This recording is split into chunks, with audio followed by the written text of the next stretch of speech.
മുഖ്യ തെരഞ്ഞെടുപ്പ് കമ്മീഷൻ അദ്ദേഹത്തിന്റെ മുൻഗാമിയായിരുന്ന ടി.എൻ. ശേഷന്റെ വാക്കുകൾ ഓർക്കണം. അദ്ദേഹം ഇടയ്ക്കിടയ്ക്ക് ഓർമ്മിപ്പിക്കുന്ന ഒരു കാര്യമുണ്ട്, ഞാൻ ഇന്ത്യ സർക്കാരിന്റെ ഭാഗമല്ല, ഇന്ത്യ സർക്കാരിന്റെ ഭാഗമല്ല. ഇന്നത് ജ്ഞാനേഷ് കുമാറിലെത്തിയപ്പോൾ അദ്ദേഹം ഇന്ത്യ സർക്കാരിന്റെ ഭാഗമല്ലെന്നല്ല പറയുന്നത്, ഞാൻ BJPയുടെ ഭാഗമാണെന്നാണ് പറയുന്നത്. അദ്ദേഹം ഇന്ത്യ സർക്കാരിന്റെ ഭാഗമാണെന്ന് പറഞ്ഞാൽ പിന്നെയും കുഴപ്പമില്ല, പക്ഷേ ഞാൻ BJPയുടെ ഭാഗമാണെന്ന് ഒരു കണക്കിന് പറഞ്ഞാൽ ഈ രണ്ട് സ്ഥാപനങ്ങൾ കൂടി വ്യത്യസ്തമായി നടത്തേണ്ട കാര്യമില്ല. രണ്ടും കൂടി അങ്ങ് ചെയ്യുന്നതാണ് നല്ലത്. നമ്മുടെ ഈ നികുതി പണമൊക്കെ എത്രത്തോളം ലാഭിക്കാൻ കഴിയും, അതാണ് ചെയ്യേണ്ടതെന്നാണ് ഞങ്ങളുടെയൊക്കെ അഭിപ്രായം. ഇന്ന് രാവിലെ ചേർന്ന ഇന്ത്യ പാർട്ടി ഫ്ലോർ ലീഡേഴ്സിന്റെ യോഗത്തിൽ തെരഞ്ഞെടുപ്പ് കമ്മീഷൻ പ്രതിപക്ഷത്തിനെതിരെ ഒരു യുദ്ധമാണ് പ്രഖ്യാപിച്ചിരിക്കുന്നതെന്നുള്ള തിരിച്ചറിവിലേക്കാണ് ഞങ്ങൾ എത്തിയത്.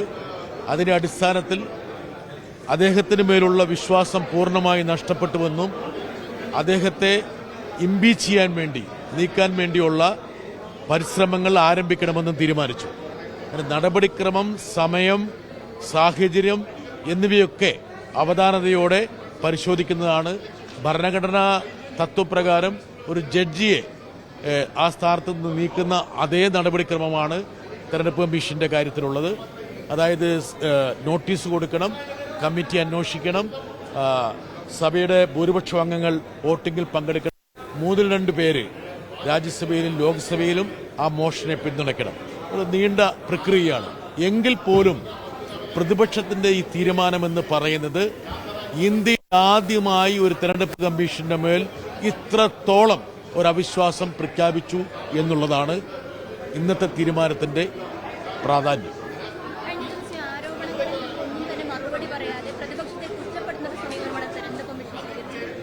മുഖ്യ തെരഞ്ഞെടുപ്പ് കമ്മീഷൻ അദ്ദേഹത്തിന്റെ മുൻഗാമിയായിരുന്ന ടി.എൻ. ശേഷന്റെ വാക്കുകൾ ഓർക്കണം.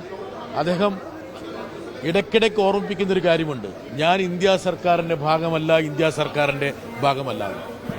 ഇന്നത് ജ്ഞാനേഷ് കുമാറിലെത്തിയപ്പോൾ അദ്ദേഹം ഇന്ത്യ സർക്കാരിന്റെ ഭാഗമല്ലെന്നല്ല പറയുന്നത്, ഞാൻ BJPയുടെ ഭാഗമാണെന്നാണ് പറയുന്നത്. അദ്ദേഹം ഇന്ത്യ സർക്കാരിന്റെ ഭാഗമാണെന്ന് പറഞ്ഞാൽ പിന്നെയും കുഴപ്പമില്ല, പക്ഷേ ഞാൻ BJPയുടെ ഭാഗമാണെന്ന് ഒരു കണക്കിന് പറഞ്ഞാൽ ഈ രണ്ട് സ്ഥാപനങ്ങൾ കൂടി വ്യത്യസ്തമായി നടത്തേണ്ട കാര്യമില്ല. രണ്ടും കൂടി അങ്ങ് ചെയ്യുന്നതാണ് നല്ലത്. നമ്മുടെ ഈ നികുതി പണമൊക്കെ എത്രത്തോളം ലാഭിക്കാൻ കഴിയും, അതാണ് ചെയ്യേണ്ടതെന്നാണ് ഞങ്ങളുടെയൊക്കെ അഭിപ്രായം.